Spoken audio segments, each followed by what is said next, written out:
এমন এক এক গুনাহ আমরা করি যেই গুনাহ আমরা খুব সওয়াবের কাজ মনে কইরা বা একেবারে অনায়াসে আমরা একবারে আনন্দ চিত্তে করতে থাকি। যেমন ধরেন আপনাদের এলাকায় গায়ে হলুদ আছে না নাই? হ্যাঁ, তারপরে ইংরেজি নববর্ষ পালন আছে না নাই? হ্যাঁ, এই যে এই জানুয়ারি মাসের 1 তারিখে হয় কি হয় না? 40%। হ্যাঁ, আছে না নাই? গায়ে হলুদ আছে না নাই? বিয়েতে বিয়ের আগের দিন রাত্রে গায়ে হলুদ করে না?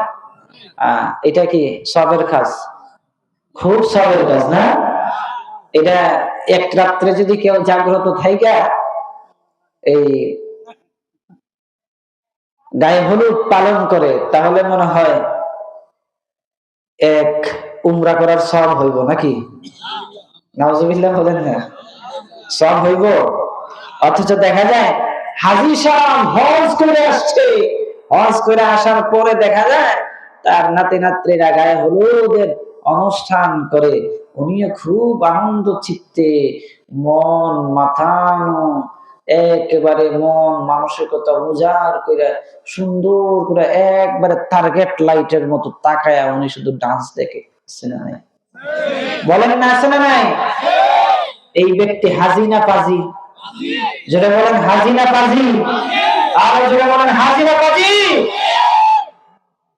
উনি হজ করতে পারে,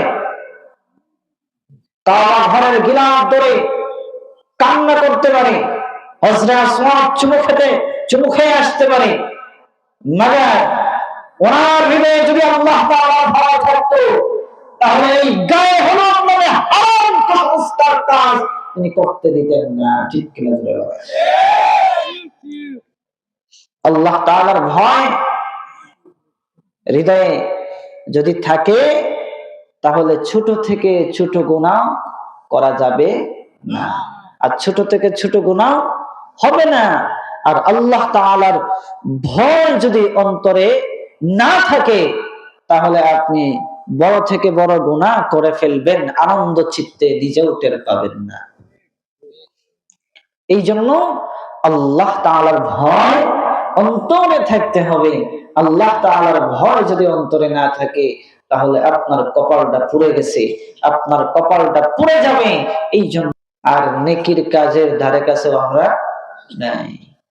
এই যে আমরা আল্লাহ তাআলার গোলামি থেকে দূরে, আল্লাহ তাআলার নাফরমানির আমরা খুব সন্নিকটে, নাফরমানি খুব সুন্দর ভাবে করতেছি, গোলামি আমরা এত তাড়াতাড়ি করি না, আল্লাহ তাআলার গোলামি থেকে আমরা দূরে সরে যাচ্ছি। এই যে আমরা আল্লাহ তাআলার দয়া, আল্লাহ তাআলার মায়া, আল্লাহ তাআলার নৈকট্য থেকে দূরে, তার মূলত কারণ হচ্ছে আমাদের হৃদয়ে যদি আল্লাহ তাআলার ভয় থাকতো তাহলে কখনো আমরা আল্লাহ তাআলার নাফরমানি করতাম না। এই যে সমাজের মধ্যে নাফরমানি গুনার কাজ কমতে চলছে না বাড়তে চলছে বলেন তো? বলেন না, গুনার কাজ বাড়তে চলছে না কমতে চলছে? বাড়তে চলছে। এমন এক এক গুনাহ আবিষ্কার হচ্ছে, যদি পূর্বপুরুষদেরকে, যদিও এটা সম্ভব না, কবর থেকে উঠে দাঁড় করানো যাইতো, যেটা কি বলেন তো, তারা দেখা হতভম্ব হয়ে যেত, এটা কি তারা চিনতই না।